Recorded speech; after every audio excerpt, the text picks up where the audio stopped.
বলেছিল না, বলেছিল যে ভাঙড়ে যদি জিতি তাহলে অবশ্যই আমার ভাই ভাঙড়েই পড়ে থাকবে। আজকে কি ভাঙড়ে পড়ে আছে?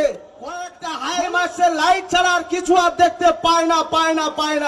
নামে তাল পুকুর ঘটি দেবে না, ওটা বললে আর হবে না। আমরা বিধায়ক তৈরি করতে চাই, ঠিক তো না ঠিক? আগামী দিনে ভাঙড়ের মানুষ, ভাঙড়ের ভূমিপুত্র তৃণমূল কংগ্রেসের এমএলএ বিধায়ক হয়ে আমরা সকলে কাঁধে কাঁধ মিলিয়ে লড়াই সংগ্রামের মাধ্যমে এই ভাঙড়ের ছেলেকে আমরা এমএলএ বিধায়ক হিসাবে আমরা দেখতে চাই। বলেছিল যে ভাঙড়ে যদি জিতি তাহলে অবশ্যই আমার ভাই ভাঙড়েই পড়ে থাকবে। আজকে কি ভাঙড়ে পড়ে আছে? বলুক মুখ থেকে যে আমি ভাঙড়ে পড়ে থাকি। মাসে কবার আসে নিজেই বলুক।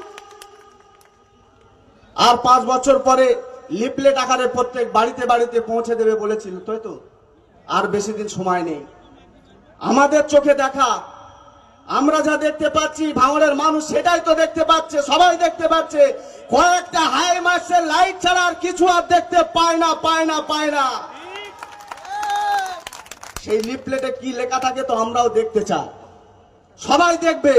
সেই লিফলেটে যে 5 বছরে দুয়ারে এমএলএ করার পরে 5 বছরে ভাঙড়ের মানুষ ভোট দিয়ে এমএলএ তৈরি করেছে, সে এমএলএ কি করেছে না করেছে শুধু নামে তাল পুকুর ঘটি দেবে না, ওটা বললে আর হবে না।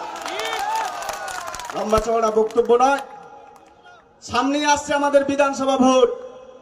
আমরা চাই এই ভাঙড় থেকে তৃণমূল কংগ্রেসের পতাকায় ঘাস ফুল চিহ্নে এই ভাঙড় থেকে আমরা বিধায়ক তৈরি করতে চাই, ঠিক তো না ঠিক? আগামী দিনে ভাঙড়ের মানুষ, ভাঙড়ের ভূমিপুত্র তৃণমূল কংগ্রেসের এমএলএ বিধায়ক হয়ে আমরা সকলে কাঁধে কাঁধ মিলিয়ে লড়াই সংগ্রামের মাধ্যমে এই ভাঙড়ের ছেলেকে আমরা এমএলএ বিধায়ক হিসাবে আমরা দেখতে চাই।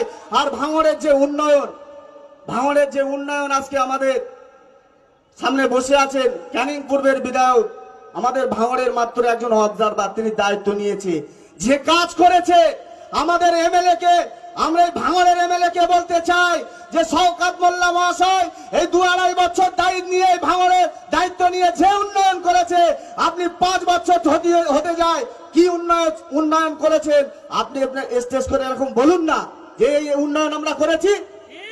আজকে শওকত মোল্লা রাস্তাঘাট, ঢালাই রাস্তা, ড্রেন, তারপরে সাবমার্শাল দিয়ে পানি জল খাওয়ার জন্য মানুষের যে উপকার করছেন, এর জন্য আমরা শওকত মোল্লা মহাশয়ের কাছে আমরা কৃতজ্ঞ। আমাদের নেত্রী মমতা বন্দ্যোপাধ্যায়ের কাছে আমরা কৃতজ্ঞ। প্রত্যেককে ধন্যবাদ জানাই। আগামী দিন লড়াই হবে, লড়াই সংগ্রামের মাধ্যমে আবার এই ভাঙড়ে তৃণমূল কংগ্রেসের পতাকা পথ করে উঠবে এবং এই ভাঙড়ের মানুষ তৃণমূল কংগ্রেসকে ভোট দিয়ে আগামী দিনে এমএলএ নির্বাচন করবে, এই আশা